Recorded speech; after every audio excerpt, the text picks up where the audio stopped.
ಅದ್ಭುತ ನಡಿಗೆ ನ್ಯೂಸಿಗೆ ಸ್ವಾಗತ. ಗಂಗಾವತಿ ನಗರದ ಜೂನಿಯರ್ ಕಾಲೇಜ್ ಆವರಣದಲ್ಲಿರುವ ಶ್ರೀ ಜ್ಞಾನಸಿದ್ಧಿ ವಿನಾಯಕನ ದೇವಸ್ಥಾನದ ಸುತ್ತಲೂ ಕಬ್ಬಿಣದ ಕಾಂಪೌಂಡ್ ನಿರ್ಮಾಣವನ್ನು ದೇವಸ್ಥಾನದ ಬಳಗದ ಎಸ್ ಶರಣಬಸಪ್ಪ ನೇತೃತ್ವದಲ್ಲಿ ನಿರ್ಮಾಣಗೊಳಿಸಲಾಯಿತು. ಉದ್ಘಾಟನಾ ಕಾರ್ಯಕ್ರಮಕ್ಕೆ ಅಧ್ಯಕ್ಷರಾಗಿ ಆಗಮಿಸಿದ ನಗರಸಭೆ ಪೌರಾಯುಕ್ತರಾದ ಆರ್ ವಿರೂಪಾಕ್ಷಮೂರ್ತಿ ಅವರು ಮಾತನಾಡಿ, ಶ್ರೀ ಜ್ಞಾನಸಿದ್ಧಿ ವಿನಾಯಕನ ಕೃಪಾ ಆಶೀರ್ವಾದದಿಂದ ಈ ಸ್ಥಳವು ಸ್ವಚ್ಛತೆಯಿಂದ ಕೂಡಿದೆ. ದೇವಸ್ಥಾನಕ್ಕೆ ಬರುವ ಭಕ್ತರಿಗೆ ಕಬ್ಬಿಣದ ಕಾಂಪೌಂಡ್ ನಿರ್ಮಾಣ ಮಾಡಿ ಸರ್ವರಿಗೂ ಅನುಕೂಲ ಮಾಡಿಕೊಟ್ಟಿರುವಂಥ ಶ್ರೀ ಜ್ಞಾನಸಿದ್ಧಿ ವಿನಾಯಕ ಬಳಗದವರಿಗೆ ಆ ದೇವರು ಆಶೀರ್ವದಿಸಲಿ. ಜೊತೆಗೆ ಶಾಲಾ ಕಾಲೇಜುಗಳಿಗೆ ಬರುವ ವಿದ್ಯಾರ್ಥಿಗಳಿಗೆ ಆ ವಿನಾಯಕನ ಕೃಪೆ ದೊರೆಯಲಿ ಎಂದು ಹೇಳಿದರು. ಅಯ್ಯಪ್ಪ ಸ್ವಾಮಿ ಮಾಲಾಧಾರಿಗಳಾದ ದೇವಸ್ಥಾನ ಬಳಗದ ನೇತೃತ್ವವನ್ನು ವಹಿಸಿದ ಎಸ್ ಶರಣಬಸಪ್ಪ ಅವರು ಮಾತನಾಡಿ, ಈ ಜಾಗವು ಮೊದಲು ಸ್ವಚ್ಛತೆ ಇರಲಿಲ್ಲ.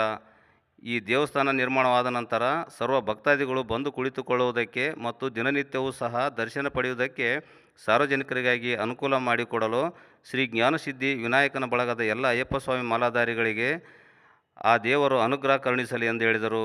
ನಂತರ ನಗರಸಭೆ ಪೌರಾಯುಕ್ತರಾದ ಆರ್ ವಿರೂಪಾಕ್ಷಮೂರ್ತಿ ಅವರಿಗೆ ದೇವಸ್ಥಾನದ ಬಳಗದಿಂದ ಸನ್ಮಾನಿಸಲಾಯಿತು. ನಂತರ ವಾಣಿಜ್ಯೋದ್ಯಮಿಗಳಾದ ಲಿಂಗಪ್ಪ ಬೆನಕನಾಳ್ ಮತ್ತು ಬಸವರಾಜ್ ಭೂವಿ ಹಾಗೂ ಬಿ ರಮೇಶ್ ಅವರಿಗೆ ಸನ್ಮಾನಿಸಿ ಗೌರವಿಸಿದರು. ಈ ಸಂದರ್ಭದಲ್ಲಿ ದೇವಸ್ಥಾನ ಬಳಗದ ಅಯ್ಯಪ್ಪ ಸ್ವಾಮಿ ಮಾಲಾಧಾರಿಗಳಾದ ಮಾಂತೇಶ್, ಸಂತೋಷ್, ಆಂಜನೇಯ, ಪಂಪನಗೌಡ, ಅಶೋಕ್, ರಮೇಶ್, ವಿರೂಪಾಕ್ಷಿ ಹೂಗಾರ್, ಬಸವರಾಜ್ ಸೇರಿದಂತೆ ಬಳಗದ ಸರ್ವ ಸದಸ್ಯರು ಭಾಗವಹಿಸಿದ್ದರು.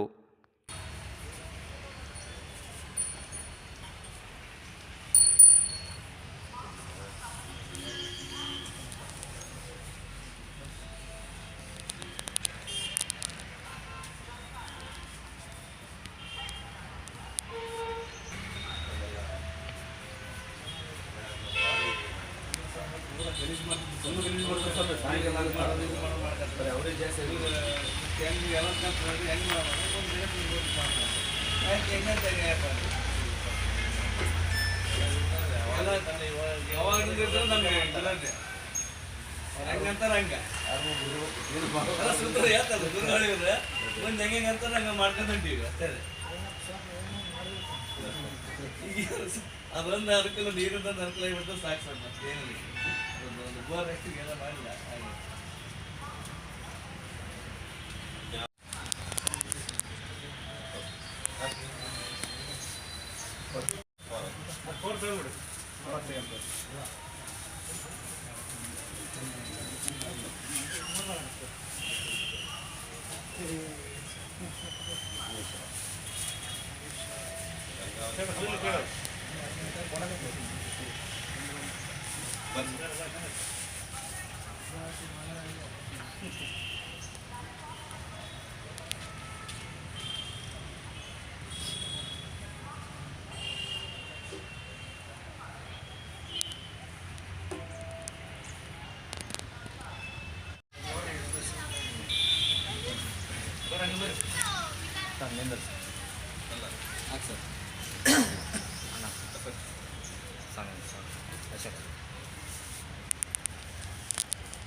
ಜ್ಞಾನಸಿದ್ಧಿ ವಿನಾಯಕನ ಒಂದು ಸನ್ನಿಧಾನದಲ್ಲಿ ನಮ್ಮ ಶರಣಪ್ಪ ಅವರ ಒಂದು ಬಳಗ, ಸ್ವಾಮಿ ಶರಣ ಅಯ್ಯಪ್ಪ ಎಲ್ಲ ಭಕ್ತರು ಇವತ್ತಿನ ದಿನ ಇಲ್ಲಿ ನಮ್ಮನ್ನು ಕರೆದು ಅವರು ಒಂದು 15ನೇ ವರ್ಷದ ಮಾಲಾಧಾರಣ ಪ್ರಯುಕ್ತ ನನಗೊಂದು ಸನ್ಮಾನವನ್ನು ಮಾಡಿದ್ದಾರೆ.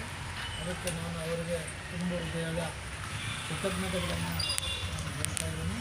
ಅದೇ ರೀತಿಯಾಗಿ ಶರಣಪ್ಪ ಅವರು ಒಂದು ಒಳ್ಳೆಯ ಡೆವಲಪ್ಮೆಂಟ್ ಮೈಂಡ್ ಇಟ್ಟಿದ್ದಾರೆ. ಅದೇ ರೀತಿಯಾಗಿ ಒಂದು ಒಳ್ಳೆಯ ಕಾರ್ಯಗಳನ್ನು ಮಾಡಲಿಕ್ಕೆ ಯಾವಾಗಲೂ ಮುಂದಾಗಿರ್ತಾರೆ. ಯಾವುದೇ ಒಂದು ರೀತಿಯ ಒಳ್ಳೆಯದನ್ನು ಮಾಡಬೇಕಂತೇಳಿದರೆ ಅದಕ್ಕೆ ಭಾಳಷ್ಟು ವಿಘ್ನಗಳು ಬರ್ತವೆ. ಆ ವಿಘ್ನಗಳನ್ನು ದಾಟಿ ಫೇಸ್ ಮಾಡಿಕೊಂಡು ಮುಂದೆ ಹೋಗಿ ಒಂದು ಕಾರ್ಯವನ್ನು ಸಕ್ಸಸ್ಫುಲ್ಲಾಗಿ ಇವತ್ತು ಮಾಡಿದ್ದಾರೆ. ಅದಕ್ಕೆ ನಾನು ಅವರಿಗೆ ಧನ್ಯವಾದಗಳನ್ನು ತಿಳಿಸ್ತಾ ಇದ್ದೇನೆ. ಶರಣಪ್ಪ ಅವರು ಈ ರೀತಿಯಾಗಿ ನಮ್ಮ ಗಂಗಾವತಿಯಲ್ಲಿ ಭಾಳಷ್ಟು ಜನ ಇದ್ದಾರೆ. ಅದಕ್ಕೆ ನಮ್ಮ ಶರಣಪ್ಪ ಅವರು ಸ್ಫೂರ್ತಿ ಅಂತ ನಾನು ಹೇಳಬೇಕಾಗುತ್ತೆ. ನಮ್ಮ ಒಂದು ಈ ಸಿಟಿ, ಈ ನಗರ ಚೆನ್ನಾಗಿ ಇನ್ನೂ ಬೆಳಿಬೇಕು. ಒಂದು ಗ್ರೀನ್ ಸಿಟಿ ಆಗಬೇಕಂತೇಳಿ ನಮ್ಮ ಒಂದು ಕನಸಿದೆ. ಆ ಕನಸು ನನಸಾಗಬೇಕು. ಇವತ್ತೆಲ್ಲ ಇಲ್ಲೆಲ್ಲ ಬಹಳಷ್ಟು ವಾತಾವರಣ ಭಾಳಷ್ಟು ಅತಿಯಾಗಿ ಕೆಟ್ಟದಾಗಿ ನಿರ್ಮಾಣವಾಗಿದ್ದು, ಇವತ್ತಿಲ್ಲಿ ಈ ದೇವಸ್ಥಾನ ಇಲ್ಲಿ ಗಣೇಶನ ಮೂರ್ತಿ ಪ್ರತಿಷ್ಠಾಪನೆ ಮಾಡಿ ಈ ಗ್ರೌಂಡಲ್ಲಿ ಎಲ್ಲ ಸಾರ್ವಜನಿಕರಿಗೆ ಮುಕ್ತವಾಗಿ ಇವರಿಗೆ ದರ್ಶನವನ್ನು ಮಾಡಿಕೊಟ್ಟಿದ್ದಾರೆ. ನಮ್ಮ ಶರಣಪ್ಪ ಮತ್ತು ಎಲ್ಲ ಬಳಗದ ಅಯ್ಯಪ್ಪ ಸ್ವಾಮಿ ಭಕ್ತರಿಗೆ ನನ್ನ ಒಂದು ವಂದನೆಗಳನ್ನು ತಿಳಿಸುತ್ತಾ ಜೈ ಹಿಂದ್, ಜೈ ಕರ್ನಾಟಕ. ಸಂದರ್ಭದಲ್ಲಿ ಆತ್ಮೀಯ ಗೆಳೆಯರಾಗಿರ್ತಕ್ಕಂಥ ಬಸವರಾಜ್ ಕೂಡ ಏನಪ್ಪ ಅಂದರೆ ನಮಗೆ ಒಂದು ಯಾವುದೇ ಒಂದು ಕಟ್ಟಡ ಇರಲಿ ಏನೇ ಇರಲಿ ಈ ಒಂದು ಕೆಲಸದಲ್ಲಿ ನಿರಂತರವಾಗಿ ನಮಗೆಲ್ಲರಿಗೂ ಕೂಡ ಒಂದು ಮಾರ್ಗದರ್ಶಕರಾಗಿ ಯಾವ ರೀತಿ ಕಟ್ಟಬೇಕು ಯಾವ ರೀತಿ ಇಲ್ಲಪ್ಪ ಅಂತ ನಮಗೆಲ್ಲ ತಿಳಿಸ್ಕೊಟ್ಟು ನಿರಂತರವಾಗಿ ಕೂಡ ಅವ್ರು ಏನಪ್ಪ ನಮ್ಮ ಜೊತೆಗೆ ಒಂದು ಸೇವೆ ಕೂಡ ಮಾಡ್ತಾಯಿದ್ದಾರೆ. ಅವ್ರಿಗೂ ಕೂಡ ಅಂದರೆ ಈ ಒಂದು ಸಂದರ್ಭದಲ್ಲಿ ಅವ್ರಿಗೂ ಕೂಡ ಒಂದು ಸನ್ಮಾನವನ್ನು ಮಾಡ್ತಾಯಿದ್ದೀವಿ.